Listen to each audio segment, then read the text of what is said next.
กลับคืนสู่มาตุภูมิได้มาหลายปีจนมาถึงเมื่อต้นเดือนที่ผ่านมาหลวงพ่อท่านพระครูวิรูลย์บุญโยภาสหลวงพ่อสนิทก็ได้อาพาธนับและได้ถึงแก่มรณภาพไปโดยทางคณะสงฆ์คณะศรัทธาวัดสันไซมูลได้ตั้งศพบำเพ็ญกุศลมาตั้งแต่พระนาถมาจนถึงปัจจุบันนี้ก็ได้กระทำพิธีในการเลิกสร้างทรงสการก็เป็นกองบุญกองกลกุศลโดยได้เนื่องในช่างได้จัดเตรียมปราสาทจตุรมุข4 ด้านทรงธรรมาสสวยสดงดงามในราคาหลายแสนบาทเพื่อนำมาเป็นสถานที่รองรับสรีระสังขารของหลวงพ่อท่านพระครูวิรูลย์บุญโยภาสและในช่วงเย็นของวันนี้ก็ได้อาราธนาสรีระสังขารของหลวงพ่อขึ้นลงนอนบนปราสาทหลังงามเหล่านี้และได้บำเพ็ญกุศลเป็นค่ำคืนแรกวันพรุ่งนี้ก็เป็นแห่งคืนหนึ่งที่จะได้บำเพ็ญกุศลเราจะได้บำเพ็ญกุศลทั้งหมด3 คืนและจะได้เลิกสร้างทรงสการในวันที่18 พฤษภาคม 2568 ที่จะถึงนี้เพราะฉะนั้นแล้วบรรดาศรัทธาญาติโยมที่เดินทางมาในคณะตอนนี้เพราะว่าจะเป็นพี่น้องศรัทธาบ้านสันไซมูลพี่น้องศรัทธาในตำบลสันไซน้อยสันไซหลวงพี่น้องบ้านใกล้เรือนเคียงคือทั้งพี่น้องศรัทธาที่เดินทางมาพร้อมกับตามหัววัดหัวบา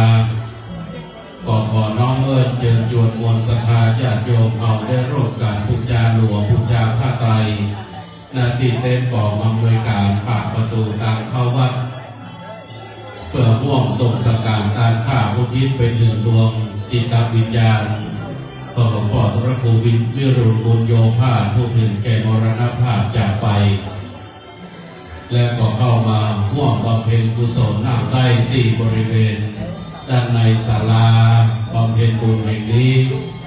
ซึ่งทางวัดสันไซมูลได้จัดเตรียมสถานที่ไว้รองรับพี่น้องศรัทธาที่เดินทางมาร่วมบำเพ็ญกุศลตั้งแต่ในคืนนี้เป็นต้นไปจนถึงวันสุดท้ายบรรดาญาติโยมศรัทธาก็สามารถรับเป็นเจ้าภาพเรื่องทายทานรวมทั้งบูชาผ้าไตรเพื่อน้อมกลปนาเป็นบุญกุศลไปถึงดวงจิตวิญญาณของหลวงพ่อพระครูวิรูลย์บุญโยภาสผู้จากไปได้ซึ่งสามารถติดต่อได้ที่ตามคณะกรรมการเจ้าหน้าที่ของวัดสันไซมูลเฮาในค่ำของคืนวันนี้บรรดาศรัทธาญาติโยมท่านผู้มีเกียรติเราจะได้บำเพ็ญกุศลดังที่ได้ประกาศไปแล้วในค่ำคืนแรกวันนี้ได้อาราธนาหลวงพ่อธรรมวดุลศิลกิจเจ้าคณะตำบลไหยาเจ้าวาดวัดธาตุคำเมืองเชียงใหม่ได้โปรดเมตตามาเป็นองค์แสดงพระธรรมเทศนาซึ่งบรรดาศรัทธาญาติโยมสาธุชนทั้งหลายก็จะได้รับฟังเนื้อหาสาระธรรมจากพระคุณหลวงพ่ออีกทั้งจะได้ร่วมกันสดับตรับฟังพระวิธรรมเพื่อน้อมอุทิศเป็นบุญกุศลไปถึงหลวงพ่อสนิทผู้จากไปซึ่งในคณะบัดนี้นั้นทางคณะสงฆ์อำเภอสันกำแพงได้เดินทางมาพร้อมแล้วขอไหว้สารัตนาครูบาอาจารย์พระมหาเถระขึ้นสู่บนศาลาบริเวณด้านบนนะครับซึ่งบริเวณด้านล่างเราจะได้จัดเตรียมไว้คือสำหรับศรัทธาญาติโยมพระหนุ่มเล็กน้อยเราได้นำตำล่างตำบลนี้ขอไหว้สารัตนาครูบาอาจารย์พระมหาเถระขึ้นสู่ด้านบนนะครับ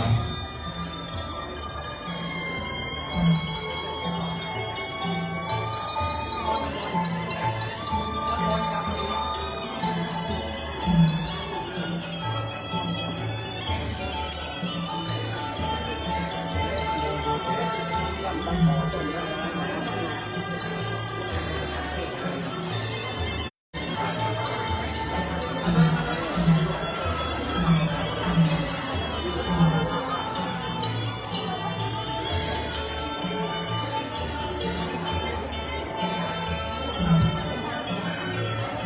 จ้าหน้าที่เครื่องเสียงนะครับขอเมตตาเอาไม้ลอยมาให้กับนะครับ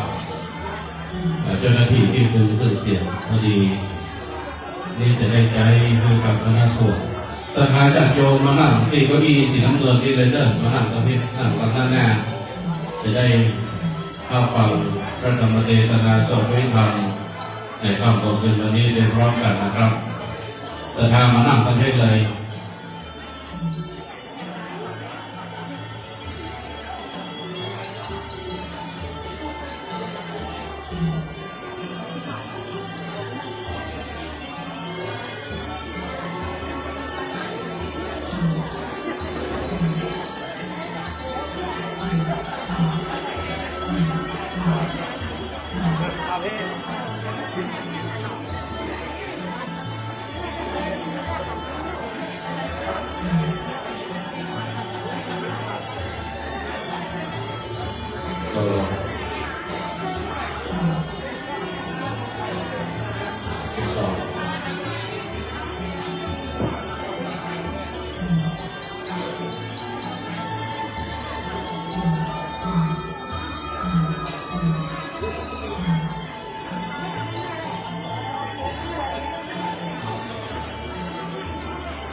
คณะแห่เพชรพยอมมินิ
ไหนครับ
ขอให้สารรัตนาครูบาอาจารย์พระมหาเถระนะครับขึ้นนำพระโบสถ์ให้เป็นๆเลยนะครับที่โบสถ์เลยนะครับสื่อเราการต่อจากนี้ไปเวลา 8 นาฬิกา2 ทุ่มโดยประมาณ 20 นาฬิกาเราจะได้เริ่มประกอบพิธีกรรมทางพระพุทธศาสนาเพื่อกรณาไปถึงดวงจิตวิญญาณของหลวงพ่อพระครูวิบูลย์บุญโยภาสหลวงพ่อสมิทาพัสโรซึ่งในค่ำของคืนวันนี้ได้รับเมตตาจิตเมตตาธรรมจากครูบาอาจารย์พระมหาเถระคณะสงฆ์อำเภอสันกำแพงโดยเจ้าคณะพระสังฆาธิการทุกรูปทุกองค์ได้โปรดเมตตามาในค่ำของคืนวันนี้เพื่อเป็นเจ้าภาพและจะได้มอบปัจจัยเพื่อสมทบทุนในการบำเพ็ญกุศลอุทิศไปถึงดวงวิญญาณของหลวงพ่อพระครูวิบูลย์บุญโยภาสตามลำดับไปนะครับ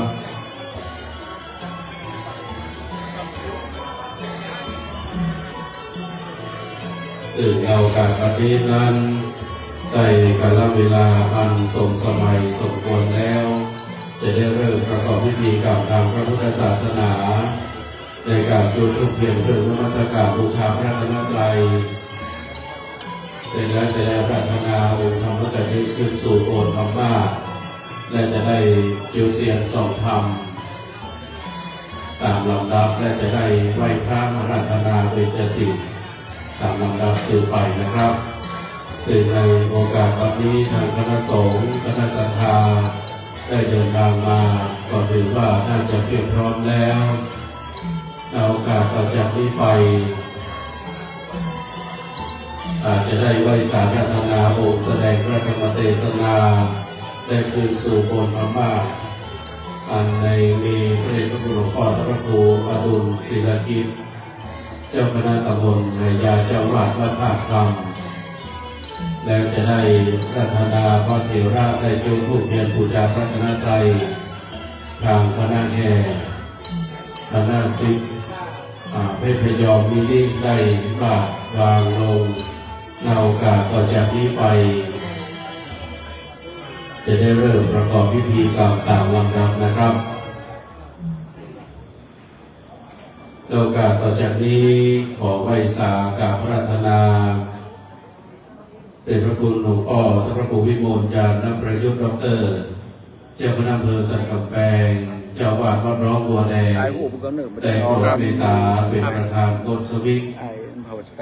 นาตีโต๊ะหมู่บูชาเพื่อที่จะได้จุดธูปเทียนบูชาพระรัตนตรัยตามลำดับขอกราบไหว้สารัตนาระบบ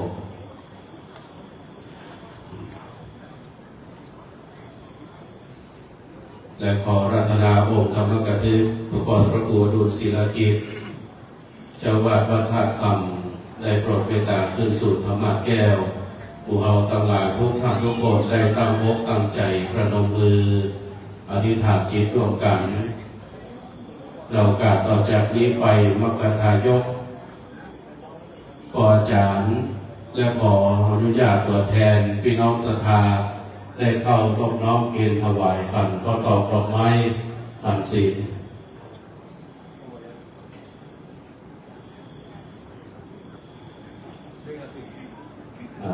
เจริญพรโยปอได้เข้าประเคนขันข้าวตอกดอกไม้นาทีองค์ธรรมกถึกสืบไปนะครับพ่ออาจารย์ก็จะได้นำหมู่เราทุกท่านได้ไหว้พระและสมทานรับเบญจศีลตามลำดับสืบไปนะครับ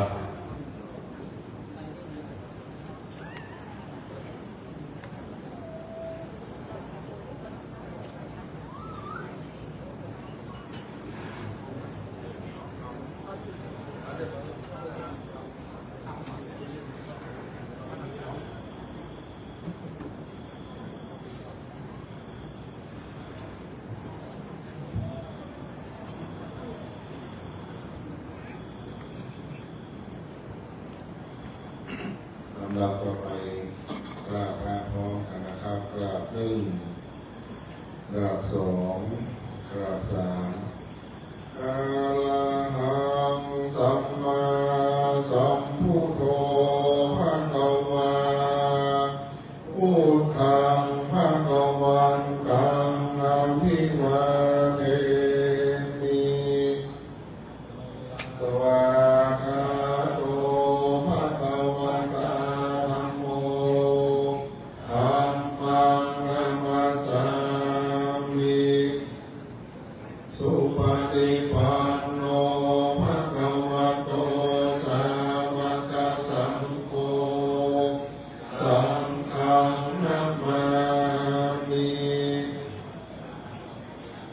ะยังปันเตติสรณเนนะสาปัญจศีลานิยาจามะโกติยัมปีมะยังปันเตติสรณเนนะสาปัญจศีลานิยาจามะตติยัมปีมะยังปันเตติสรณเนนะสาปัญจศีลานิยาจามะนะโมตัสสะภะคะวะโตอะระหะโตสัมมาสัมพุทธัสสะนะโม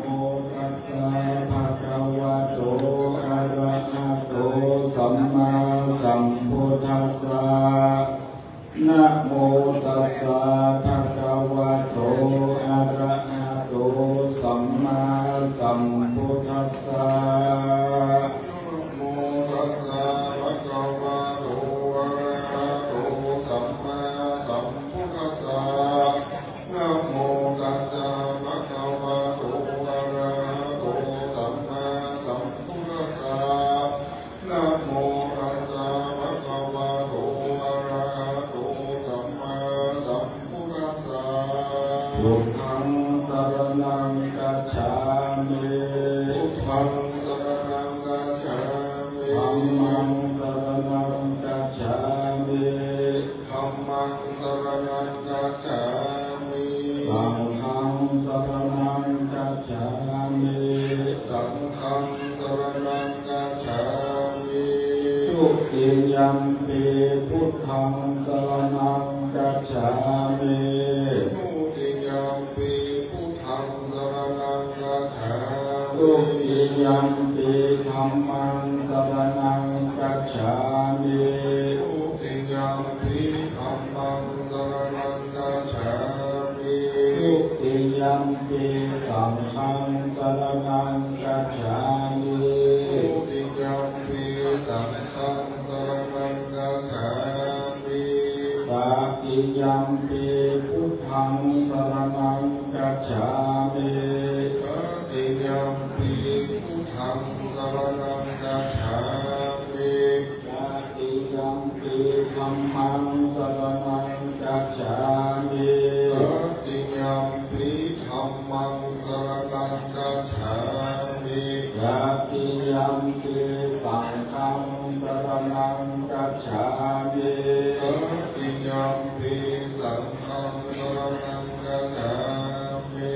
ปานาติปาตาเวระมณีสิกขาปะทังสมาธิยามิปานาติปาตาเวระมณีสิกขาปะทังสมาธิยามิอะทินนาทานาเวระมณีสิกขาปะทังสมาธิยามิอะทินนาทานาเวระมณีสิกขาปะทังสมาธิยามิยาเยสุเตชาจาลาเวระมณีสิกขาปะทังสมาธิยามิยามิสุมิจาจาราเวระมณีสิกขาปะทังสมาธิยามิมุสาวาทาเวระมณีสิกขาปะทังสมาธิยามิมุสาวาทาเวระมณีสิกขาปะทังสมาธิยามิสุราเมรยมัจจปมาตฐานาเวระมณีสิกขาปะทังสมาธิยามิสุราเมรยมัจจปมาตฐานาเวระมณีสิกขาสมาธิยามิอิมานิปัญจสิกขาปะทามิสีเลนะสุขติงยันติสีเลนะโภคสัมปทาสีเลนะนิพพุติงยันติตัสสมาสีลังดิโสทะเยสาธุสาธุลงมาจะโลกาธิปติสห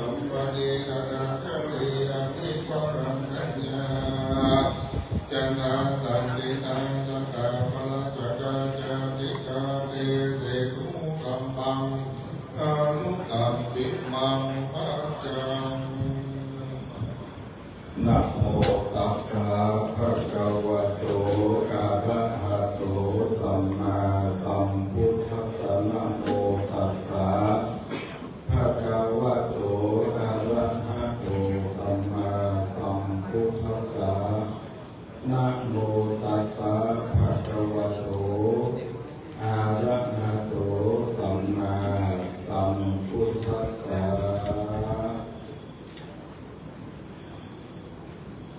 สัพเพสัตตามะลันติจามะริงสุจามะริสเรตาเทวะหังอภิสามะนัตถิเตเตทัสสังสยโยติอิปิลิธรรมีกถาดีอาตมภาพเราจะได้แสดงพระธรรมเทศนาพันวนาศาสนาธรรมอันเป็นคำสอนขององค์สมเด็จพระสัมมาสัมพุทธเจ้าเพื่อเป็นเครื่องประดับสติปัญญาเพิ่มพูนอนุรูปแก่กุศลทักษิณาบุญญาราศีของคณะท่านเจ้าภาพซึ่งในคืนนี้อันมีคณะสงฆ์อำเภอสันกำแพงนำโดยหลวงพ่อท่านพระครูวิมลยานประยุทธ์ด็อกเตอร์ท่านเจ้าคณะอำเภอเป็นต้นเป็นประธานพร้อมด้วยพระสงฆ์เถรานุเถระหลายรูปหลายตนและมีหลวงพ่อท่านพระครูจิตาภัทราพรรองเจ้าคณะจังหวัดเชียงใหม่ลำพูนแม่ห้องสอนธรรมประยุทธ์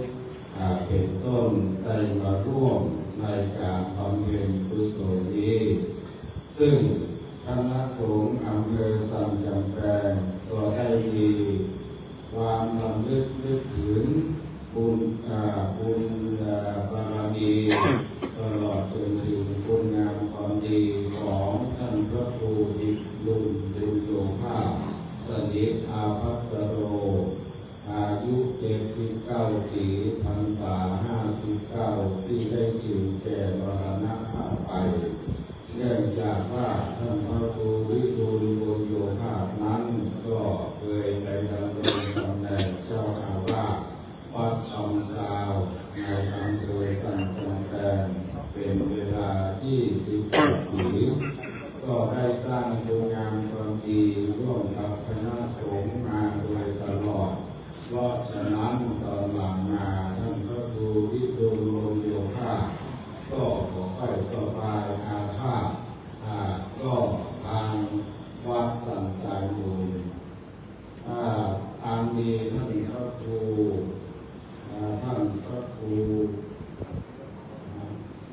รูพิพัฒน์ศรีละสังวรท่านเจ้าอาวาสวัดสันสายบุญรองเจ้าคณะอำเภอสันทรายในฐานะที่โดยร่วมกินร่วมตามร่วมดูกับกันมาในสำนักนี้ก็หากว่าควรจะนำเอาท่านมาอุปถากในการดูแลรักษาเพื่อว่าดำรงท่าทางไปเลยฉันน้อยก็ปรากฏว่าท่านก็มาอยู่ได้หลายปีปัจจุบันนี้ได้ถึงแก่มรณภาพไปนำความเศร้าโศกความเสียดายความเสียใจความอาลัยรักจากลูกหลานจากเพื่อนสาธมิกจากเจ้าคณะผู้ปกครองทั้งหลายทั้งปวงจึงได้จัดพิธีบำเพ็ญกุศลศพก็จะมีการพระราชทานเพลิงศพเพื่อเป็นเกียรติประวัติแก่ท่านพระครูวิทูลบุญโยภาสในฐานะเป็นพระครูสัญญาบัตรเจ้าอาวาสวัดราชเพราะฉะนั้นในค่ำคืนวันนี้ทางคณะสงฆ์อำเภอสันกำแพงได้มีจิตประกอบไปด้วยเมตตาธรรมกรุณาธรรมได้มาเป็นเจ้าภาพเจ้าเข้าเจ้าการแห่งพระธรรม ด้วยความอ่านอกอ่านใจการอ่านอกอ่านใจซึ่งกันและกันนั้นคนโบราณบอกว่าเป็นเมตตาธรรมกรุณาธรรมอันสูงเอาจะพอกันว่ามีน้ำจิตน้ำใจมีเมตตาธรรมกรุณาธรรมอย่างใดนั้นคือพอสี่อย่างพอสี่อย่างจอจานยามจอจานที่หนึ่งก็คือพอยามจนเมื่อมีคนใดทุกข์ยากลำบากยากจนลำบากลำบนกันเข้าอยากน้ำห้องบ่ได้อาบอยากบ่ได้กินลำบากลำบนมีคนช่วยเหลือคนนั้นชื่อว่าเป็นผู้มีเมตตาธรรมกรุณาธรรมอันสูงเป็นประการที่หนึ่งอ่านใจกันในยามจนอ่านใจอันที่สองเพิ่นบอกว่าต้องอ่านใจกันยามเจ็บยามเจ็บก็คือยามที่เพิ่นหมดเนื้อหมดตัวโดยรู้สึกตัวอย่างเช่นว่าถูกไฟไหม้บ้านไหม้เรือนหรือว่าน้ำท่วมพัดพาเอาสิ่งของในบ้านในเรือนหมดเนื้อหมดตัวไปหรือบางทีลมหลวงพัดพาบ้านเรือนเสียหายอย่างนี้ชื่อว่ามันหมดเนื้อหมดตัวเป็นหลงรู้สึกตัวของว่ายามเจ๊งยามเจ๊งเกิดขึ้นกระไดคนมีเมตตาธรรมกรุณาธรรมต่อกันก็จะช่วยเหลือเพื่อคุณอนุเคราะห์สงเคราะห์ซึ่งกันและกันมากน้อยตามกำลังความสามารถอันนี้เพื่อน้องว่าคนเราห่างใจกันยามเจ๊งเป็นประการที่สองประการที่สามคนเราต้องห่างใจกันในยามเจ็บยามเจ็บยามจดจำที่สามคือยามเจ็บการเจ็บไข้ได้ป่วยเป็นพยาธิเกิดขึ้นมานักหนาสาหัสก็ดีหรือเป็นพอให้ก็ดีก็ดีน้ำจิตน้ำใจนั้นเป็นสิ่งที่สำคัญไปเดี่ยวไปเยี่ยมไปใจหากันออกยุกออกยาหรือแนะนำหมอที่เก่งอันนี้ก็ถือว่าเป็นความทำใจกันในยามเจ็บถ้าหากว่าป่วยคือคนเจ็บอยู่ลำพังโดยบ่มีคนดูแลก็หามพกหามใจกันก็ป่วยก็จะเป็นเหตุทำให้คนเจ็บนั้นหมดกำลังใจบางเรื่องบางทียังไม่ถึงเวลาที่จะไปบางครั้งก็เกิดอาจจะช็อกจะตายไปโดยง่ายเพราะฉะนั้นการทำใจกันยามเจ็บก็เหมือนท่านพระครูพิพัฒน์ศิลสังวรและคณะสงฆ์วัดสันทรายบุญก็หันใจท่านพระครูพิรุณบุญโยธาเมื่ออาภาพเกิดขึ้นปฏิไถ่ดูแลพอคอยก็นำมาอุปถัมภ์รักษาบำรุงช่วยต่อเติมชีวิตคือสมบูรณ์แล้วก็อยู่มาได้ถึงล้านปีเพราะฉะนั้นอันนี้การทำใจการยามเจ็บก็เป็นคุณธรรมและข้อเมตตาธรรมกรุณาธรรมเป็นประการที่สามประการสุดท้ายก็คือทำใจกันในยามจากของคนเรานั้นมีสองอย่างหนึ่งคือจากเห็นจากไปยังประแก้เตื้อก็อาจจะจากบ้านจากเมืองไปเพื่อการศึกษาไปก้าไปขายเดินทางย้ายตำแหน่งหน้าที่ไปที่มั่งที่ดีอันนี้ก็ถือว่าเป็นการจากไปยังประแก้แม้จากไปประแก้เขาก็ห่างใจกันเพื่อมาบอกมาลาเขาก็มีน้ำจิตน้ำใจไปส่งสถานีรถทัวร์รถไฟสนามบินหรือว่าได้ไปส่งเขาก็จะมีของฝากติดไม้ติดมือก็มีอย่างก็คือกำอวยพรดีๆแก่กันไปทำให้จิตใจปลอดโปร่งโล่งสบายได้รับมงคลที่ตรงไปเดินทางปลอดภัยอันนี้ก็เป็นการทำใจกันในยามที่จากไปแบบแท้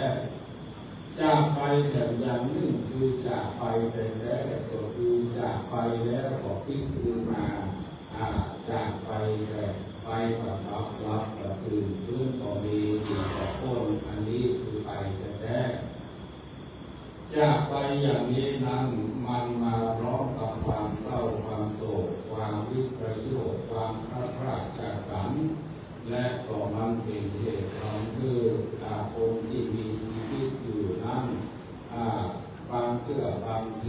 คึกยังออ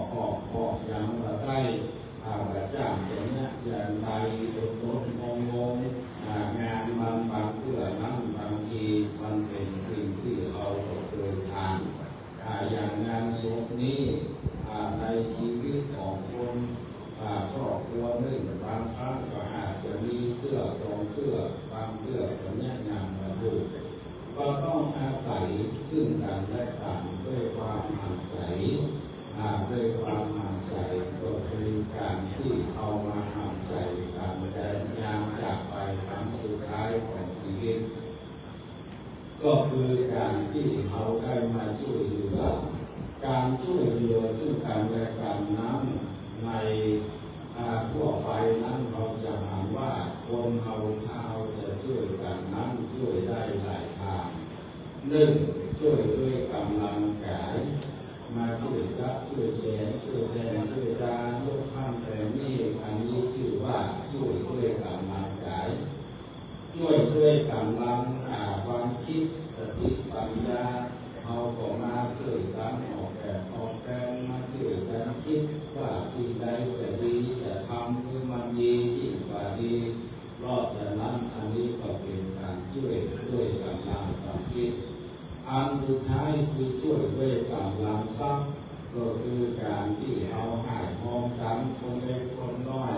อยากน้อยก็กลายเป็นนักเพราะฉะนั้นมันก็จะขับเคลื่อนคืองานมันไปด้วยดีเพราะเดิมนั้นมันเป็นปัจจัยสำคัญในการที่จะทำทุกอย่างคือราบรื่นไปได้ด้วยดีวันนี้ท่าน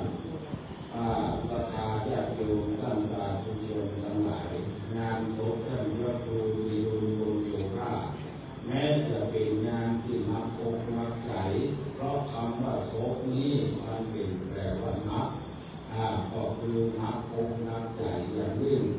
นักการนักงานอย่างหนึ่งนักพิธีกรรมอย่างหนึ่งและก็นักกระเป๋าอย่างหนึ่งแต่วันนี้มันเบาขึ้น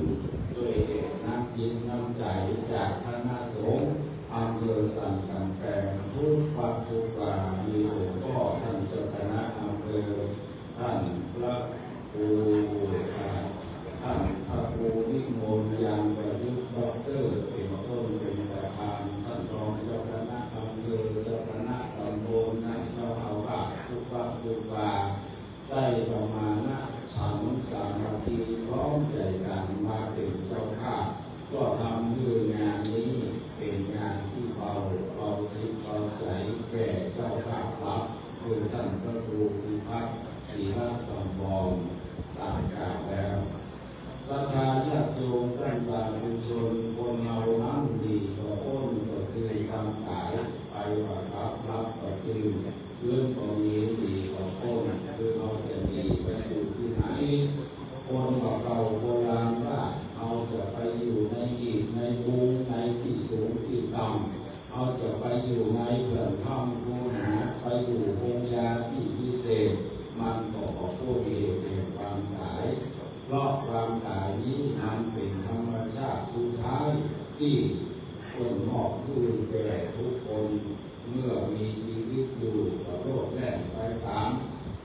สภาวะแห่งผลทำให้พ้องดีพ้องกินอยู่ตามไปตามกาลเวลาแต่ถึงเวลาหนึ่งเขาก็ดีกว่าต้นก็คือความตายนั่นเองด้วยเหตุนี้พระบาลีที่ได้ยกขึ้นมาเป็นอุเทศบทเบื้องต้นของพระธรรมเทศนาในวันนี้ว่าสัพเพสัตตามรัมปิจามริสุจามริสเรตะเทวะมังมริสามะนัตถิเวเอทัสสังสโยซึ่งแปลเป็นภาษาไทยได้ใจความว่าสัตว์ทั้งหลายทั้งปวงนั้นย่อมตายด้วยตายไปแล้วก็มากด้วยจะตายในวันข้างหน้าแถมก็มากด้วยเพราะเหตุนั้นในเรื่องความตายนั้นก็เป็นที่สงสัยแก่เราทั้งหลายสัพเพสัตตามรังกิจะสัตว์ทั้งหลายทั้งปวงย่อมตายด้วยก็คือย่อมตายทุกคนทุกตัวทุกลูกทุกน้ำบอกว่า สี่ดินสองดินสัตว์อยู่ในดินสัตว์อยู่บนอากาศสัตว์อยู่ในน้ำคนทุกคนทุกรูปทุกนามเกิดมาย่อมตายด้วยคือย่อมตายทุกรูปทุกคนพอเว้นพอไว้ก็มีภัยเหลือรอดไปได้อันนี้ย่อมตายด้วยมารันติจะย่อมตายด้วยมาลิงสุจะตายไปแล้วก็นับด้วยเจ็บพ่อมองโลกตั้งมานี่คนมันจะตายไปที่แสนล้านคนที่หมื่นล้านคนเราก็สามารถจะรู้ได้เพราะฉะนั้นที่มันตายไปแล้วพอเท่าแน่นอนปู่ย่าตายายครูบาอาจารย์เอาทั้งหลายร่วงรับกับสังขารตายไปสู่ปรโลกไปหน้าตายไปแล้วก็นับด้วยมาลิสเลจะกายในวันข้างหน้านี้แถมก็นับด้วยก็คือหมู่เราท่านทั้งหลายผู้คนมานั่งในงานนี้ว่าต้องไปหวังว่าเราจะรอดจากเรื่องมือแห่งพญามัจจุราชไปได้บอกว่าบอกว่าคนเทศบอกว่าคนฟังศรัทธาญาติโยมผู้คนอาจจะกายในวันข้างหน้าแต่ก็สงสัยเพราะฉะนั้นองค์สมเด็จพระสัมมาสัมพุทธเจ้าตรัสไว้ในพระเทวตรสูตรว่าอาเชวะอิจมาตปังโอชัญญามารนังสุเอซึ่งแปลว่าไปเล่าจะรู้ว่าวันพรุ่งนี้เราจะตายควรรีบเร่งสร้างคุณงามความดีเสียแต่วันนี้ท่านสาธุชนทั้งหลายเอาควรดีประมาทในชีวิตคือจะตายง่ายๆเพื่อจะไปพึ่งใจคนเราปัจจุบันนี้ตายง่ายตายได้บางเรื่องหามหน้ากันเมื่อเช้าเข้ามาก็ตายรับตายนั่งตายนอนตายอุปัฏฐวัยเหตุภัยอันตรายเกิดคือตายเพราะฉะนั้นความตายจึงเกิดได้ทุกเมื่อทุกวันทุกเวลาออกควรดีประมาทเพราะฉะนั้นท่านพระครูวิรุณมุญโยภาสท่านก็ได้ประมาทในชีวิตของตนบำเพ็ญตนเพื่อเป็นประโยชน์ต่อตนเองอย่างยิ่งและเป็นประโยชน์ต่อคนอื่นต่อพระศาสนาอย่างยิ่งที่ว่าเป็นประโยชน์ต่อตนเองก็คือท่านก็เข้ามาอยู่ในวัดในวาได้รับการบรรพชาอุปสมบทเป็นพระภิกษุในพระพุทธศาสนามีหลวงพ่อท่านพระครูมงคลคุณาภรณ์อดีตเจ้าอาวาสวัดสันทรายมูลอดีตเจ้าคณะอำเภอสันทรายเป็นพระอุปัชฌาย์ท่านก็ดำรงตนเรียนนักธรรมได้ชั้นตรีชั้นโทชั้นเอกจากนั้นท่านก็ได้เป็นพระสงฆ์เมื่อมีพรรษาทุกการพอสมควรต้นปณิมนต์ไปเป็นเจ้าอาวาสวัดหัวเปาวัดหัวเปาตำบลสันต้นเปาอำเภอสันทรายนี้ท่านก็ไปเป็นเจ้าอาวาสปฏิบัติหน้าที่ของเจ้าอาวาสมาด้วยดีโดยตลอดและถึงที่สุดมาด้วยบุญที่ท่านจะได้ไปอยู่อำเภอสันกำแพงก็ปรากฏว่าวัดคำสาวร่างเจ้าอาวาสพอดีท่านพระครูวิมลยานประยุกต์ซึ่งก็ได้เป็นเพื่อนกันได้ศึกษาเราเรียนในมหาวิทยาลัยจุฬาลงกรณ์ราชวิทยาลัยวิทยาลัยสงฆ์หลวงปู่ร่วมกันกับท่านพระครูวิรุณมุญโยภาสก็จักชวนผู้ไปเป็นเจ้าอาวาสวัดคำสาวท่านก็ได้ไปเป็นเจ้าอาวาสอยู่ที่วัดคำสาวมาแทนประมาณ20 กว่าปีก็ได้สร้างเสนาสนะดำรงคุณงามความดีแล้วก็ได้ปฏิบัติงานร่วมกับคณะสงฆ์มาด้วยดีเพราะฉะนั้นด้วยคุณงามความดีอันนี้จึงเป็นที่ยอมรับของคณะสงฆ์อำเภอสันกำแพง ความดีนั้นศรัทธาญาติโยมท่านสาธุชนทั้งหลายการที่เป็นผู้ที่มีอัตสมบัติก็คือการที่มีคุณงามความดีส่วนตัวนั้นพระสงฆ์ของเรานั้นศรัทธาญาติโยมทั้งหลายถ้าหากว่าเป็นผู้ที่หนึ่งมีใจของเราสองขอเมายศสามขอพดเร็วถ้ามีสามอย่างนี้ชื่อว่าปฏิบัติคุณงามความดีเป็นที่น่าเคารพสักการะแก่ศรัทธาญาติโยมท่านสาธุชนทั้งหลายความว่าใจของเรานั้นก็คือมีใจหนักแน่นผู้เจ้าเราณปัจจุบันก็มีข่าวมีคราวศรัทธาญาติโยมท่านสาธุชนติดตามข่าวของมู้โดยลำดับสรุปแล้วว่าผู้เจ้านี้มักจะเสียที่ว่าเสียตัวเสียตัวเสียคุณงามความดีไปนั้นเพราะถูกเสือคบคนเก่าว่าเสือจะคบทุกครูบาเก่านั้นบอกคือผู้เจ้านั่นเองเวลา7 ค่ำก็ดี14 ค่ำก็ดีพากันตีกองบูชาเนื้อเพลงมันมีเพลงเรื่องเปิ้นห้องว่าเพลงเสือคบทุกถามครูบาว่าดีอย่างดีก็มันเกิดอย่างสติก็คือเสือคบเอาเพลงนั้นเพลงตีกองบูชานั้นว่าเสือคบทุกที่เขาประดับเสือคบผ้าที่เขาประเทียงกินบะเสี้ยงข้างดูกับน้ำกินบะสังกินบะสังกินมดกินเสี้ยงกินมดกินเสี้ยงแล้วก็ตีกองบูชาทุกภาคตะกอนบางตนก่อจะมูบางตนก่อมูแต่พออาตมาได้ยินขอไปเสือที่ไหนมันจะมาโผล่ทุกบ้านเมืองก็จะเป็นเสือก็คงนี้ใช่ว่าการปาหน้าลอยหนังครูบาเพิ่งก็อธิบายด้วยความดีแต่เมื่อปี 2541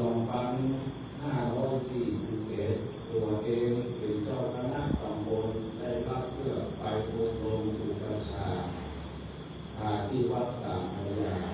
ปรากฏว่าสมเด็จพระมหาราชมังคลาจารย์ท่านขออบรมพระอุปชฌาย์ใหม่ว่าพระอุปชฌาย์ใหม่นะถ้าหากว่าใจไม่มั่นคงเสือจะลากไปกินเสือจะลากไปกินก็ได้ยินครูบาเก่าว่าเสือจะโคตุกเสือจะลากไปกินเพราะว่าอุปชฌาย์นั้นมีอภิเรกลาภมากบ้านเฮานี่ว่าแต่สถานญาติโยมทั้งหลายเป็นทุกข์ขอพระต้องได้ใส่นอกนักเหมือนตั้งใต้มี50,000 20,000 30,000อุปชฌาย์เลยรวยอุปชฌาย์เลยมีเงินนักต้นก็ไม่พอมีเงินนักมันก็เลยทำให้อาจจะมีอุปสรรคเกิดขึ้นตามเรื่องนั้นเพราะฉะนั้น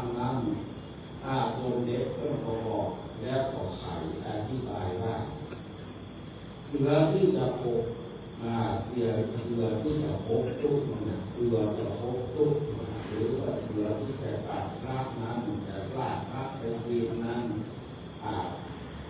สมเด็จเพิ่นบอกไว้2 เสือ1 สอเสือที่1คือสตรีสอเสือที่2คือสตางค์เสือ2 ตัวเนี่ยคบทุกคบพระศรัทธาญาติโยมวันนี้ก็เอาได้ยินข่าวสอตัวหนึ่งก็ครบไปละ300 ล้านก็นักก็เสือมันครบทุกลากเข้าไปละลากไปกินละเพราะฉะนั้นนี่เสือ2 ตัวนี้ก็เสือตัวหนึ่งคือสตรีเสือตัวหนึ่งคือสตางค์ถ้าทุกเจ้าใจเบาทุกเจ้าไปมัวเมากับทิฏฐินาลีสติไม่ยินไปอยู่ออกมาถึงก็โอนจากปากเสือไปได้ก็ได้ถ่ายข้างหลังเหมือนท่านพระครูที่ดูดวงแดงภาคนี้แต่ท่าน เสือตัวที่หนึ่งคือสติเพิ่มก็ได้มีจิตใจบอกแรกใจมั่นคงดีอันนี้เพื่อหมอว่าใจเบาเสือตัวต้นสองก็ครบท่านพระครูก็ได้เสือตัวต้นสองคือสตางค์เนี่ยมันเป็นเหตุทำให้ที่เจ้าได้เสียงเสียตัวบางเพื่อนั้นก็คิดกันกับคำอาจารย์แบบนี้บางเพื่อบางทีที่เจ้าก็เดินดำเนินมาตามนักบางเพื่อก็มีจิตทำเป็นโลภะอกุศลลำจิตเกิดขึ้นก็เอาเหตุความไปใช้มันก็ทำให้เดือดร้อนก็ลงมาปวดท้องฟ้าเส้นหนาก้านก็เดือดร้อนอยู่ก็ได้อันนี้ก็เสือตัวต้นสองแต่พอมาแต่เมืองนะอาตมาพิจารณาดูปรากฏว่าปัจจุบันนี้มีเสือตัวต้นสามตัวต้นสี่ตัวต้นห้าศรัทธาญาติโยมทั้งหลายตัวต้นสามนั้นถ้าหากว่าซอตัวต้นสามนั้นมันจะโคพระเจ้าก็คือสุราเนี่ยถ้าหากว่าพระเจ้าคนใดกำเนื้อกำตัวไปเสพสุรายาเมาเมาหันที่หันเกิดเดือดร้อนยับซื้อกันทำให้ผู้หลายนักอยู่เพราะแต่นั้น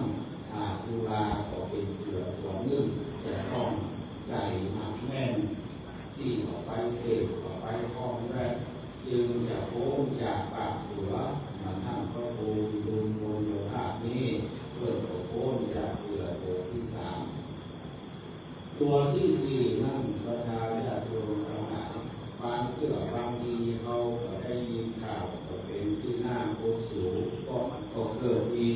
ในสังคมบ้านเฮาเมืองเฮาเสือตัวต้นสี่นี้สุภาพบุรุษก็คือคนหล่ออ่อนก็ใจเนี่ยศรัทธาญาติโยมทั้งหลายบางเกือบก็มีคลิปอันนั้นมีคลิปอันนี้บางเกือบบางทีก็แบล็กเมย์ทุกเจ้ามีเป็นจำนวนมากเพราะฉะนั้นทุกเจ้าต้องใจนักแน่นก็ทุกเจ้าจะต้องบาหลงไปในรูปเสียงคือโลกทั้งหลายเหล่านั้นเป็นเสือตัวต้นสี่และตัวสุดท้ายนี่เพิ่งจะเกิดมา2 ปี3 ปีเนี่ยศรัทธาญาติโยมทั้งหลายโยนคณะสงฆ์เพิ่งออกรถห้ามแต่เขาก็ให้ฟังผู้ที่เจ้าที่เขาให้เขาบอกว่าเสือตัวนี้นั่นเสือตัวนี้อาตมาว่าสารถี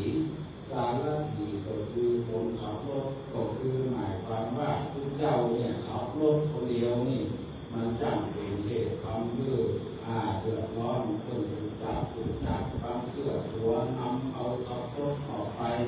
รถไปโดนเพิ่งหายคนนี้แล้วบางเสือไปถูกจับด้วยเหตุว่าตัวก็มีใบขับขี่ก็มีขับรถคนเดียวนี้ก็เป็นเหตุทำให้เป็นเสือตัวนึกอันจะทำให้โมหมองแก่ชีวิตของสมณะท่านพระครูวิรุฬโพธิยธาท่านก็ดำรงตนตั้งแต่หนุ่มจนอายุได้เป็น19 พรรษา59ท่านก็มีเรื่องราวทำเกิดขึ้นกับตนกับตัวเป็นผู้ที่ได้สร้างคุณงามความดีตามพระพุทธเจ้าตรัสไว้ว่าอย่าไปประมาทที่สร้างความดีไว้กับตนกับตัวก่อนที่เราจะได้เสี่ยงชีวิตอินทรีย์ไปสู่ปรโลกภายภาคหน้าท่านพระครูวิรุฬบุญโยภาสก็ได้ถูกเสือพบเสือข้ามสักหัวท่านก็อยู่ในกองแห่งพระวินัยรักษาศีลขาบทแห่งตนเพราะใจท่านมั่นคงดีการที่จะใจมั่นคงดีนั้นพระพุทธเจ้าท่านสอนว่าผู้เจ้าทั้งหลายต้องมีใจหนักแน่นเหมือนแผ่นดินนี้ศรัทธาญาติโยมทั้งหลายใครจะแจ้งจะด่ามันก็คือประเทศของโลก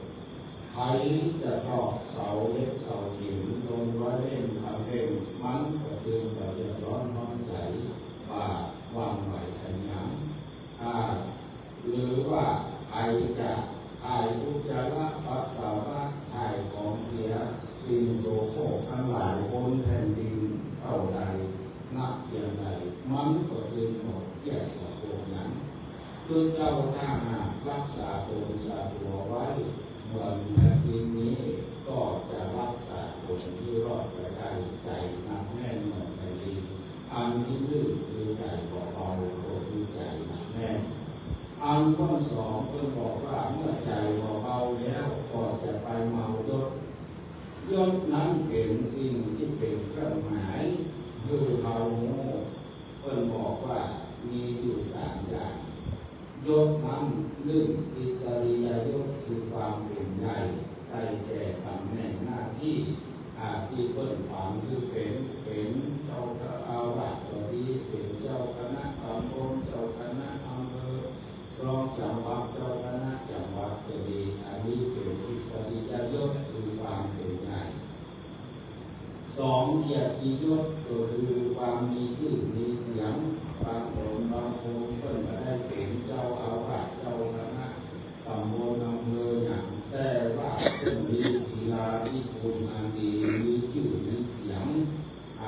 ส่วนมากก็เป็นพระป่าหรือว่าพระ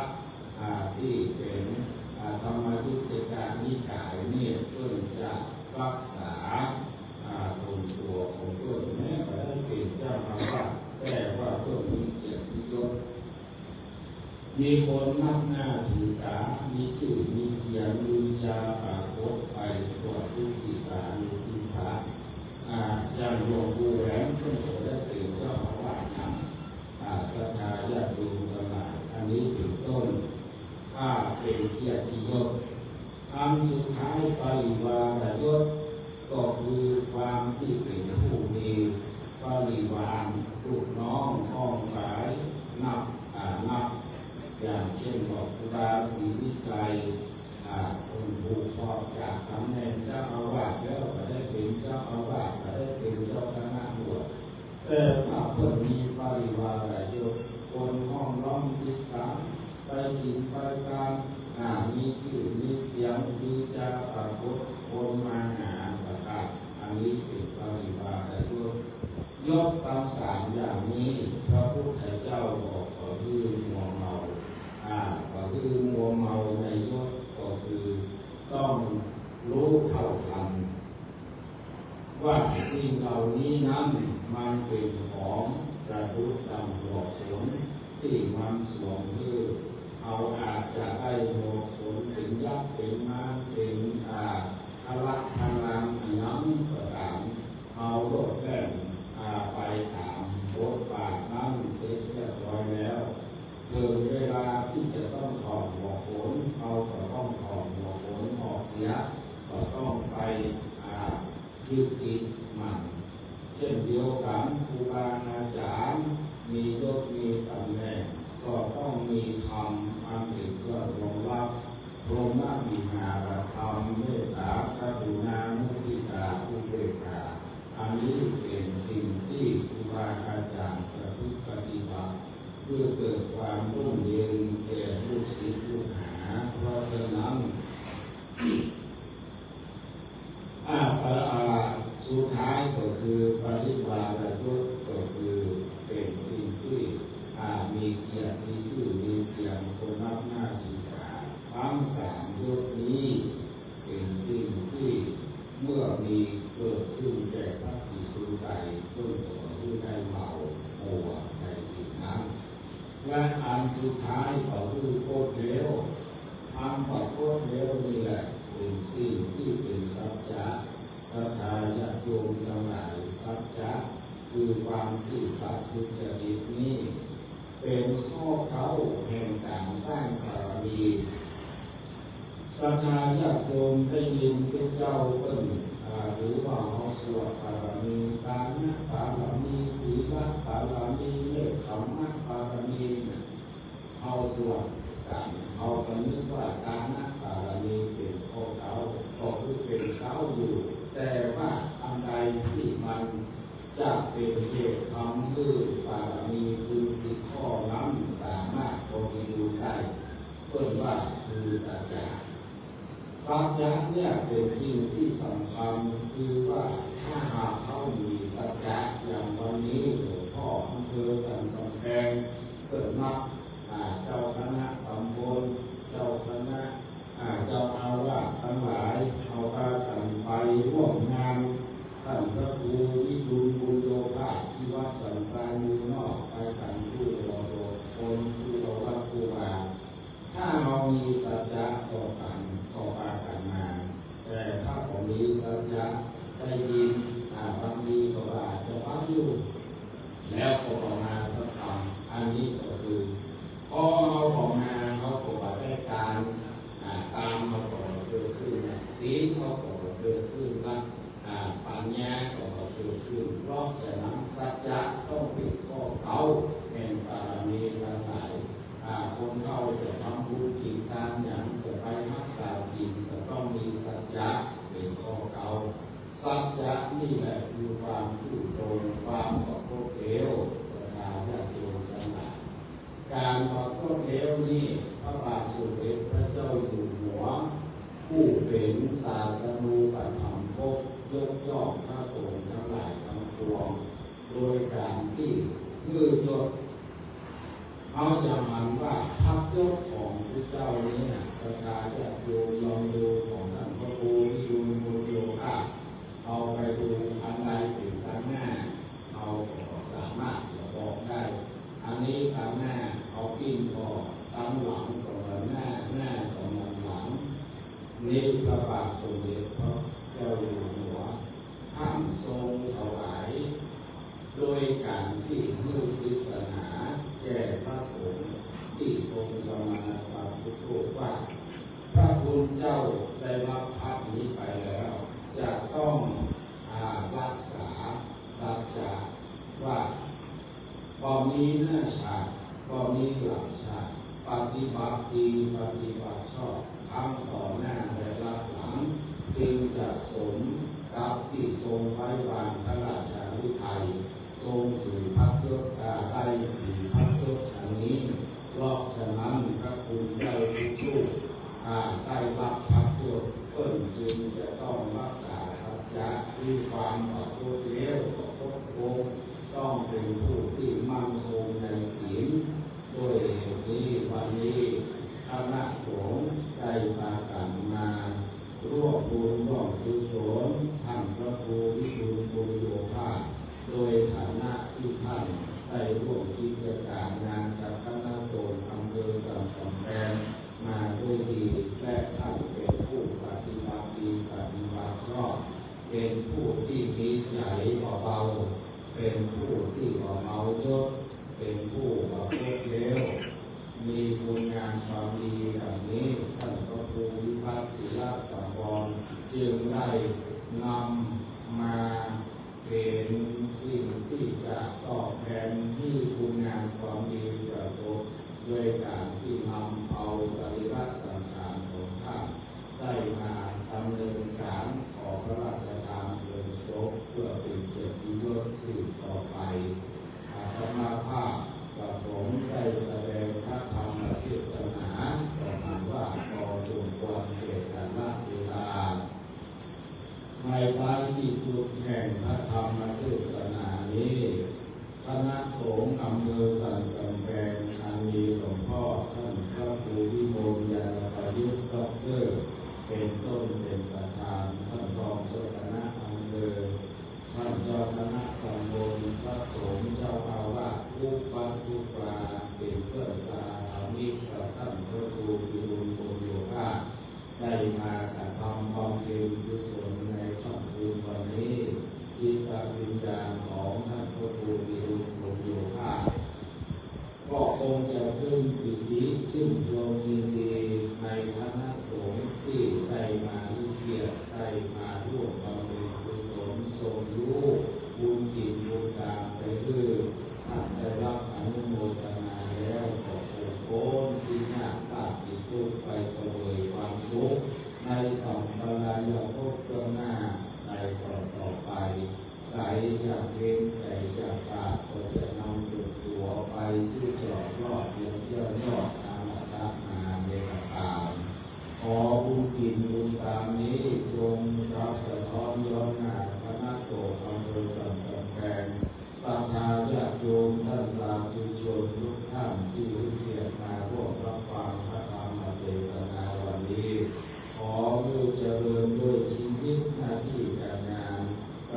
ด้วยอายุวันะสุขภาละสมความปรารถนาจงทุกประการรับอ่านแสดงพระธรรมเทศนาพอสมควรแก่เวลาจึงยุติลงไว้แต่เพียงนี้เอวังก็มีด้วยประการฉนี้ สาธุสา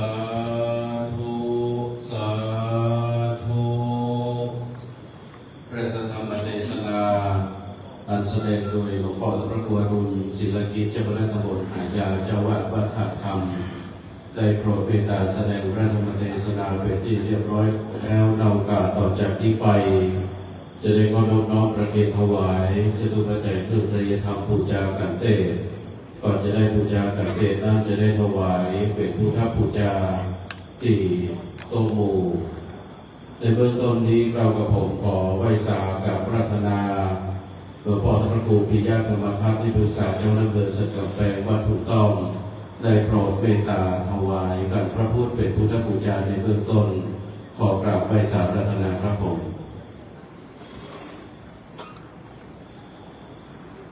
สาธุชนทุกท่านได้ประนมมือที่ฐานจิตเสมือนทุกท่านได้น้อมถวายเป็นพุทธบูชาในองค์สมเด็จพระสัมมาสัมพุทธเจ้าในเบื้องต้นอนุโมทนาร่วมกันนะครับสาธุเสร็จแล้วเราก็จะได้กราบนั่งที่รับรองเดิมในโอกาสต่อจากนี้ไปจะได้ขอกราบไหว้สารัตนาหลวงพ่อพระครูจิตตาภัทราพรรองเจ้าคณะจังหวัดเชียงใหม่ลำพูนแม่ฮ่องสอนธรรมยุทธเจ้าวาดวัดรองธรรมได้โปรดเมตตาถวายจตุปัจจัยเครื่องเทศธรรมบูชากันเตศแด่องค์ธรรมกถึกขอกราบไหว้สารัตนาครับผม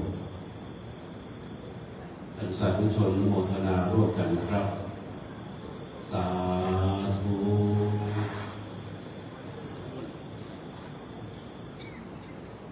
เดี๋ยวเราพอจะได้ครับนั่งที่รับรองเดิมองค์แสดงพระธรรมเทศนาจะได้อนุโมทนาในเบื้องต้นก่อนครับเชิญทุกท่านได้พร้อมใจอธิษฐานจิตรับพรโดยพร้อมเกี่ยวกับโอกาสวันนี้ครับยะถาวาริวหาปุราปาริปุเรนติสาขลังเอวะเมวะอิโตทินังเตตานังอุปกัปปติเอจิตังปฏิตังตุมหังจิตังเอวะสมิจฉตุสัพเพปุเรนตุสังกปาจันโทปนะกะโสยะถามณิโชติระโสยะถาสัพพิติโยวิวัชชันตุสัพพะโรโกวินัสสตุมาเตภวัตวันตรายโยสุขีทีกายุโกภวะนาภิวาทนาสีลิสนิจังวุธาปัจจายโนจัตตารโอธรรมาวัฏันติอายุวันโอสุขังภาลังสาธุก็ในนามของคณะสงฆ์อำเภอสันกำแพงขอกราบไหว้สาพระพุทธในเมตตาพระมีธรรมของหลวงพ่อพระครูอดุลศิลกิจองค์แสดงพระธรรมเทศนาที่ได้โปรดเมตตาแสดงธรรมเพื่อน้อมกรุณาไปถึงดวงจิตวิญญาณของหลวงพ่อพระครูวิรุณบุญโยภาสเมตตาหลวงพ่อจะได้กราบลงนั่งที่รับรองบริเวณด้านล่างนะครับและในโอกาสต่อจากนี้ไปจะได้ประกอบพิธีในการบำเพ็ญกุศลสวดพระพิธรรมเป็นประจำในค่ำของคืนวันนี้โดยจะได้รัตนาพระเถระหนึ่งรูปได้จุดธูปเทียนเครื่องบูชาพระพิธรรมหน้าหีบพระพิธรรมซึ่งในโอกาสต่อจากนี้ไปขอกราบไหว้สาอาราธนาหลวงพ่อพระครูวิสุทธิเขมราชรองเจ้าคณะอำเภอสันกำแพงเจ้าวาดวัดป่าตึงได้โปรดเมตตาที่ฐานจิตจุดเทียนธูปบูชาพระพิธรรมขอกราบไหว้สาอาราธนาพระพรหมคณะสงฆ์วัดสันไซมูลจะได้โปรดเมตตาสวดพระพิธรรมประจำค่ำของคืนวันนี้ขอไหว้สาอาราธนาครับนะโมตัสสะภะคะวะโตอะระหะโตสัมมาสัมพุทธั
หิตังสัมปโยโควิปโยโคสัมปโยเตนะวิปโยตังวิปโยเตนะสัมปโยตังอสังขหิตังชาปัญญติโยขันธาปัญญาติอายตนะปัญญาติธาตุปัญญาติสัจจปัญญาติอินทริยปัญญาติโภคลาปัญญาติสิตาวตาโภคลานาโภคลาปัญญาติสัมมายวิโมตโตอสัมมายวิโมตโตโกปะธัมโมอะโกปะธัมโมปริหานธัมโมอะปริหานธัมโมเจตนาภาโพอนุราคังอาภาโพปุโธชโนโคตระโพพโยปะระโตอะพโยปะระโตหะภาคัมมโนอะภาคัมมโนนิยโตอะนิยโตปฏิปันนโกภะเลทิโตอะระหะอะระหะตายะปฏิปันโนภุคโรอุปลาภติสัจจิกาทัปปรมาเทนาติอมันตายโยสัจจิกาโทปรมาโทตโตโสปุคโลอุปลาภติสัจจิกาทัปปรมาเทนาตินาเหวังวัตตาเพอาชานาหิเนขหังหันจิปุคโลอุปลาภติสัจจิกาทัปปรมาเทนาเตนะวัตตะเลวัตตะเพโยสัจจิกาโทปรมาโทตโตโสปุคโลอุปลาภติสัจจิกาทัปปรมาเทนาติมิจฉาเยเกเจกุสลาธัมมาสาเพเตกุสลาโมลาเยวาปนากุสลาโมลาสาเพเตธัมมากุสลาเยเกจิกุสลาธัมมาสาเพเตกุสลาโมเลนะเอกโมลาเยวาปนากุสลาโมเลนะเอกโมลาสาเพเตธัมมากุสลาเหตุปัจจโยอารัมมณปัจจโยอาทิปาติปัจจโยอนันตรปัจจโยสัมมานันตรปัจจโยสัจจกปัจจโยอัญญมัญญปัจจโยนิสยปัจจโยอุปนิสยปัจจโยปุเรชาตปัจจโยปัจฉาชาตปัจจโยอเสวนปัจจโยกัมมปัจจโยวิปักปัจจโยอาหารปัจจโยอินทริยปัจจโยชานะปัจจโยมัคคปัจจโยสัมปโยตปัจจโยวิปโยตปัจจโยอาทิปัจจโยนาทิปัจจโยวิคตปัจจโยอวิคตปัจจโย คณะสงฆ์วัดสันไซมูลได้โปรดเมตตาสวดพระพิธรรมเป็นที่เสร็จสิ้นเรียบร้อยแล้วเจ้าหน้าที่ได้ลาดพระภูสายโยงบริเวณด้านหน้าในโอกาสต่อจากนี้ไป จะได้กราบไหว้สารัตนาบาจารย์พระเถระในอำเภอสันกำแพงได้โปรดเมตตาทอดผ้าไตรของสกุลตามลำดับขอกราบไหว้สารัตนาหลวงพ่อธรรมครัวดุลยานประยุทธ์ รองเจ้าคณะอำเภอสันกำแพงวัดม่วงมาไตครูบาเจ้าจันติเป็นท่านแรกขอกราบไปสารัธนาหลวงพ่อพระครูวิสิทธิธรรมากรเจ้าคณะตำบลสันกลางเจ้าวาดวัดศรีมารามเป็นรูปที่สองขอกราบไปสารัธนาพระครูสุคนคุณธาดาเจ้าคณะตำบลต้นเป่าเจ้าวาดวัดต้นกึ่งเป็นรูปที่สามและขอไปสารัธนาหลวงพ่อพระครูพิสารเจติยรักษ์เจ้าคณะตำบลร้องบัวแดงเจ้าวาดวัดน้ำจำได้โปรดเมตตาทอดผ้าไตรปังสุกุลเป็นรูปที่สี่ขอกราบไปสารัธนาพระพงศ์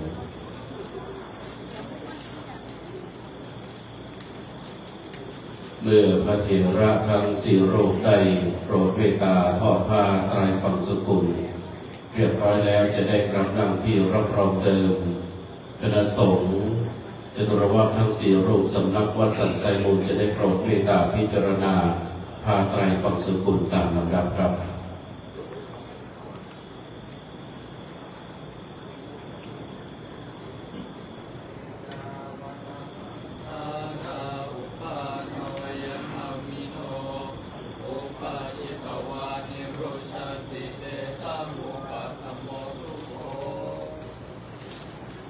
พระสงฆ์จตุรวัตรทั้งสี่รูปได้โปรดเมตตาพิจารณาผ้าไตรปังสุกุลเป็นที่เรียบร้อยเจ้าหน้าที่จะได้เทียบ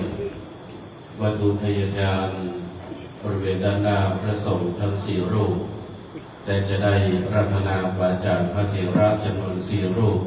ได้โปรดเมตตาได้ถวายเครื่องทายทานแด่พระสงฆ์ตามลำดับ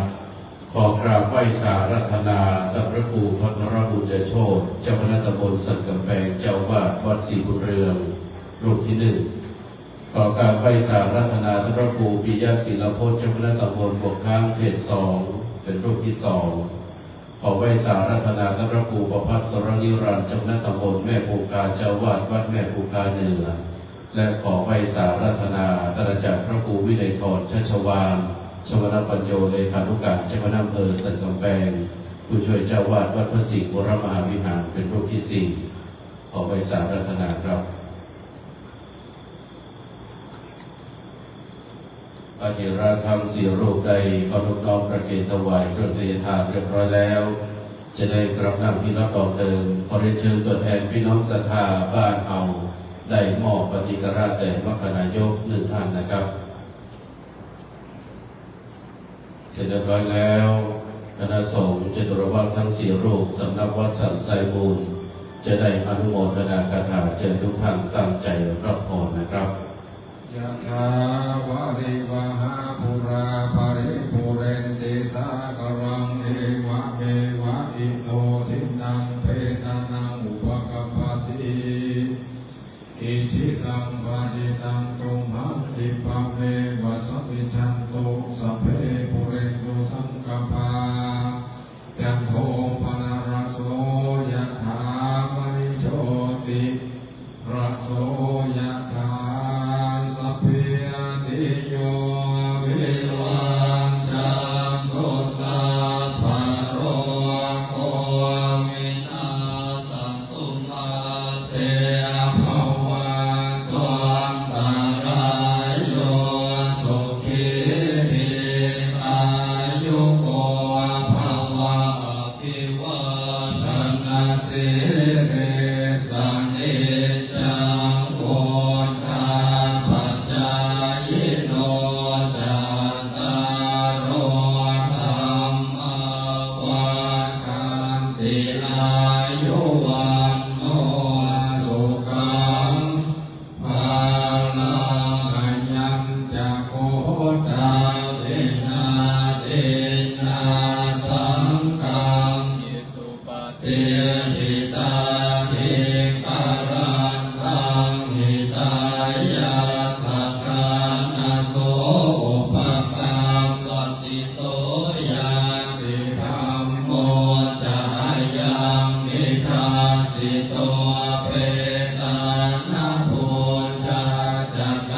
มู่เฮาเจ้าข้าทั้งหลายจะได้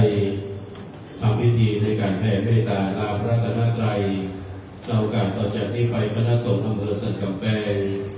จะได้มอบปัจจัยร่วมทำบุญในการบำเพ็ญกุศลพระราชทานเพลิงศพหลวงพ่อพระครูวิรุฬบุญโยภาสณที่บริเวณด้านหน้าหุบบริเวณด้านในที่ก่อนเพราะว่าด้านนอกตอนนี้ฝนตกเราสามารถที่จะออกไปถ่ายรูปได้คณะสงฆ์อำเภอสันกำแพงจะมอบเรียบร้อยแล้วหลวงพ่อพระครูวิพัฒน์ศิลสังวรในนามของเจ้าวาดเจ้าภาพก็จะได้กล่าวขอบคุณเสร็จแล้วเขาก็จะได้แผ่เมตตาลาพระรัตนตรัยในที่สุดนะครับขอกราบไหว้สารัตนาท่านอาจารย์พระครูวินัยธรชัชวาลชวนปัญโยเลขานุการเจ้าหน้าอำเภอสันกำแพงได้กล่าวก่อนที่เขาจะได้ทำพิธีมอบนะครับขอไหว้สารัตนาหลวงพ่อเจ้าหน้าอำเภอที่ปรึกษาเจ้าหน้าอำเภอรองเจ้าหน้าอำเภอได้หลวงพ่อวัดโรงธรรมรองเจ้าหน้าจังหวัดพระสังฆาธิการเจ้าคณะตำบลทุกรูปเจ้าวาดทุกวัดนะครับที่มาได้โปรดเมตตาร่วมบันทึกภาพบริเวณที่หูด้านหน้าศาลานี้นะครับว่าตอนนี้เขาออกไปทางนอกก็ได้ฝนตกนะครับ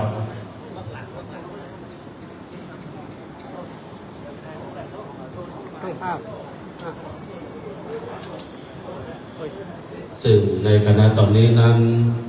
คณะสงฆ์อำเภอสันกำแพงทั้งนั้นมีหลวงพ่อเจ้าคณะอำเภอสันกำแพงดร.หลวงพ่อพระครูวิมลญาณประยุทธ์พร้อมทั้งคณะสงฆ์ทั้งนั้นจะได้มอบปัจจัยสมทบทุนในการจัดงานบำเพ็ญกุศลพระราชทานเพลิงศพในงานบำเพ็ญกุศลศพหลวงพ่อพระครูวิรุฬบุญโยภาสจำนวน 50,000 บาทอนุโมทนาสาธุพร้อมกันนะครับ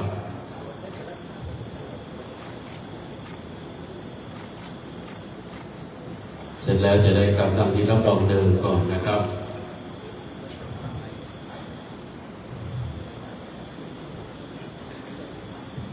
โอกาสต่อจากนี้ไปในนามของคณะสงฆ์วัดสันไซมูล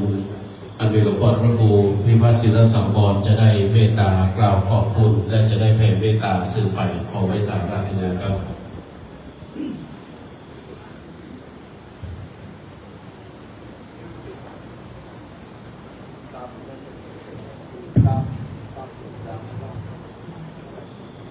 ขอถวายความเคารพคณะสงฆ์อำเภอสันกำแพงทุกรูปอันมีหลวงพ่อท่านพระครูวิมลญาณประยุทธ์ดร.เจ้าคณะอำเภอเป็นต้นเป็นประธานหลวงพ่อที่ปรึกษาหลวงพ่อรองจังหวัดและหลวงพ่อรองเจ้าหน้าอำเภอเจ้าหน้าตำบลเจ้าว่าที่มีน้ำใจมาร่วมบำเพ็ญกุศลกับหลวงพ่อท่านพระครูวิรุฬบุญโยภาสในครั้งนี้หลวงพ่อท่านพระครูวิรุฬบุญโยภาสไปอยู่วัดฝั่งซาวโดยการแนะนำของหลวงพ่อพระครูวิมลญาณประยุทธ์ได้นำไปอยู่กับเกือบ20 ปีไปสร้างคุณงามความดีที่มั่นหลายประการแล้วก็หลังจากที่อาพาธไม่สบายอยู่ไกลลูกไกลหลานเลยไปนิมนต์เปิดงานพักที่วัดเช่นเป็นวัดตั้งวัดเดิมเพิ่นเคยอยู่ที่นี่มาก่อนบวชที่นี่เก่งที่นี่แล้วก็อยู่ที่นี่มาอายุได้ประมาณ30 กว่าแล้วเพิ่นออกไปเป็นเจ้าว่าแล้วก็มาทำงานมรณภาพที่นี่พยายามที่หลวงพ่อพระครูวรุณเทศไปทีว่าหลวงพ่อพระครูวิรุฬน่ะอยู่มาเป็นคนมรณภาพในพระเหลืองก็โดนเสือพบคือลงพระครูวิรุฬนี่โดนเสือพบเพราะว่าก็มีเสือที่จะมาพบก็คือมีสตางค์เสือสตางค์ก็มีถ้าเป็นเสือสตรีก็มีถ้ามีอายุตลอดปลอดภัยจนถึงอายุได้ถึง80 ปีไปอยู่คำซาวได้10 กว่าปีกลับมาพี่น้องคทาคำซาวมีน้ำใจเพื่อสืบเพิ่มมาใน60มาแล้วก็มารักษาสุขภาพถือว่าประเด็นนี้สืบผมรักเลยบอกผมเพื่อสักหน่อยให้เงื่อนครับครูบาอาจารย์พี่น้องศรัทธาได้ช่วยฉะนั้นขอกราบขอบพระคุณครูบาอาจารย์ทุกรูปที่ได้ยินได้ถามแล้วก็วันที่18จากพระราชทานเพลิงขอต้องขอกราบขออภัยตัวเอง ที่มาได้ทั่วถึงนะมาได้ทั่วถึงกันก็เลยเห็นที่ว่ามันมีเสือจะมาพบก็เลยไปตามหน้าบุญต้องขอกราบขอใครจริงๆเลยที่สามารถที่จะพูดได้แต่ขอรับน้ำใจจากทุกท่านทุกองค์ในเขตอำเภอสันกำแพงที่ยังรักรุนตุรุนที่ยังไม่ได้ที่รุนอยู่ขอกราบขอบคุณไว้ณโอกาสนี้นะครับ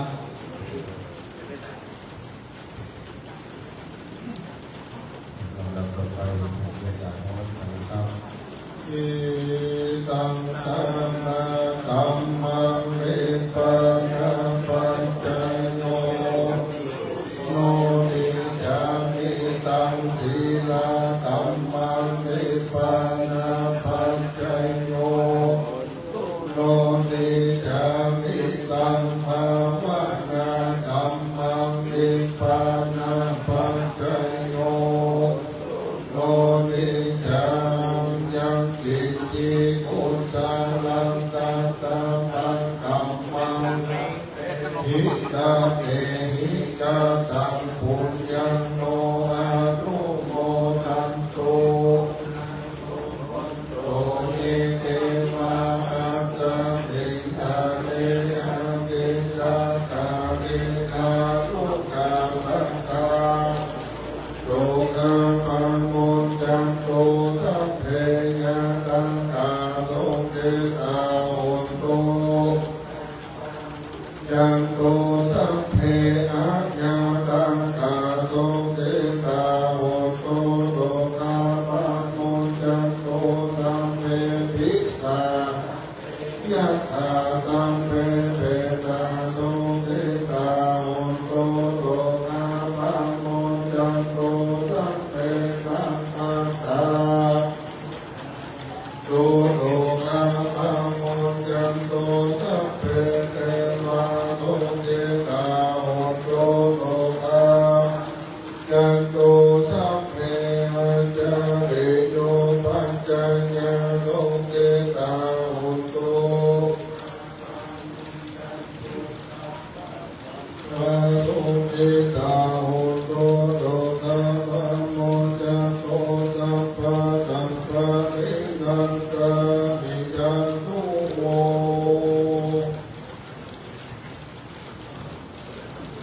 พระวัตาพระสงฆ์นะครับ วันตามิพันเตสัมปันนาปาลาตังกัมมาทัพเตพันเตกาตังปุญญังสามินานุโมทิตาปังสามินาปุญญังไมหังตาตาปังสาธุสาธุอนุโมทามิ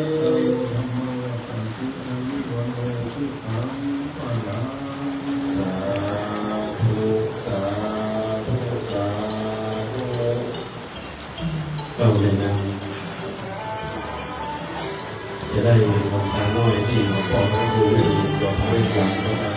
ธรรมชาติแต่เรื่องร่างคือโลภะนะครับก็ในบรรดาสรีระร่างก็วันตามิพันเตสัมปังนาภาลานังนามานังเทวังเตกาตังปุญญังสามินานุโมทิตาปังสามินาปุญญังไมหังตาตาปังสาธุสาธุอนุโมทามิ ในนามของคณะสงฆ์คณะศรัทธาขอบพระคุณเวลาของคณะสงฆ์อำเภอสันกำแพงทุกรูปมีหลวงพ่อพระครูวิโมทญาณประยุทธ์ดร.หลวงพ่อเจ้าคณะอำเภอสันกำแพงเจ้าอาวาสวัดร้องบัวแดงรวมทั้งหลวงพ่อพระครูจิตาพัฒนาพรรองเจ้าคณะจังหวัดเชียงใหม่ยังเป็นผู้สอนนายกวัดโรงธรรมสามัคคีหลวงพ่อที่ปรึกษาเจ้าอำเภอรองเจ้าคณะอำเภอเจ้าคณะตำบลพระสังฆาธิการทุกรูปทุกองค์ในอำเภอสันกำแพงที่ได้โปรดเมตตาเป็นเจ้าภาพการเทศน์และการสวดพระพิธรรมประจำของค่ำของคืนวันนี้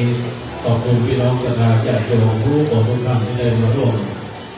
บำเพ็ญบุญกุศลในตอนของคืนวันนี้นะครับหากขาดตัวโค้งพ่องด้วยประการทั้งปวงต้องขออภัยมาในโอกาสนี้ในคำของคืนวันนี้มีกระเพาะป่าเรื่องพี่น้องศรัทธาญาติโยมเป็นของบ้านเป็นการตอบแทนขอบคุณพี่น้องศรัทธาญาติโยมในคำของคืนวันนี้โดยวันพรุ่งนี้ก็จะมีการบำเพ็ญกุศลฟังเทศน์และฟังสวดก็ต้องขอเชิญชวนพี่น้องศรัทธาญาติโยมได้มาร่วมการบำเพ็ญกุศลในวันพรุ่งนี้ตั้งแต่เวลา1 ทุ่มเป็นต้นไปก็เชิญชวนมวลศรัทธาญาติโยมทุกท่านทุกคนนะครับสำหรับเสียงประกาศจะสัมพันธ์ในคำขอบคุณวันนี้ขอยุติลงไว้เพียงเท่านี้ก่อนขออนุโมทนาขอบคุณเจริญพร